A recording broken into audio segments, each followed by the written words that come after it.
Hello friend, आज मैं बेसनर पेड़ा बनालो। केनेके बनाइছো चाबचोन। इते 1 কাপ मान बेसन दिसो और ये 2 मिनिटर कारण भाजी लम। 2 मिनिट मान भाजिले हो जाब, मात्र केঁচা गोंधটো যাব লাগে। इतना गैसটো अफ कर दिलो। दिकिने ये नमाई किने अलप ठंडा हबले दिम। अलप समय ठंडा हो किने आको ये मैं चाली लम भालके।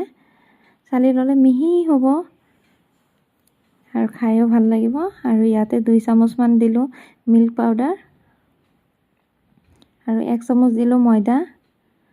ये भालके मिक्स कर लैसो। मिक्स करार पिছত इते मैं घी दिसो आधा और आधा दिसो सयाबिन तेल दिसो। ये पातल एटा पेस्ट हब লাগিব। ये भालके मिक्स कर लब लागे। এনেকৈ অলপ লাৰি দিলে ভালকৈ মিক্স হৈ যাব। এটা পাতল এটা পেষ্ট হৈ যাব। আৰু ইফালে কেৰাহী দি কিনে ইয়াতে 1 কাপ মান চেনি দিছোঁ আৰু 1 কাপতকৈ অলপমান কম পানী দিছোঁ। দি কিনে এটা ইলাইচি দিলোঁ। এইটো উতলি অহাৰ পিছত এনেকৈ অলপমান আঠা আঠা হোৱাৰ পিছতে ইয়াতে সেই পেষ্টখিনি ঢালি দিব লাগিব।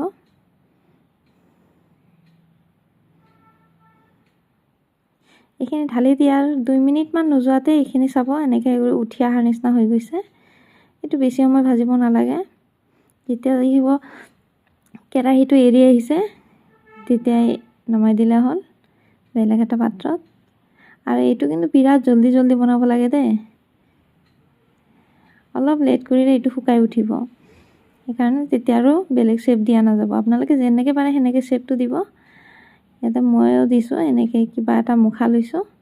মুখাৰ মাজত দি কিনে বনাইছোঁ। এইটো বিৰাট গৰম গৰম হৈ থাকে। অলপ চামুচ চামুচ দি ল'ব। মই হাতেদি দিছোঁ কিন্তু তথাপিও মোৰ হাতটোত অলপমান লাগিছে। এনেকৈ বনাই ল'ব গোটেইখিনি। এয়া চাওক মই বনোৱাতে তথাপিও টান হৈ গ'ল। এইখিনি আৰু এতিয়া বনাবই নোৱাৰোঁ। এইখিনি এনেই ৰাখি দিছোঁ। আমি অলপমান খাই দিম দে, একো নহয়। এইখিনি ইফতাৰত দি দিম আৰু বাকীখিনি আমি পিছত খাম। কেনে লাগিছে জনাবচোন। যদি ভাল লাগিছে মোৰ ভিডিঅ'টো তেতিয়াহ'লে লাইক কমেণ্ট আৰু শ্বেয়াৰ কৰি দিব দে। Thank U.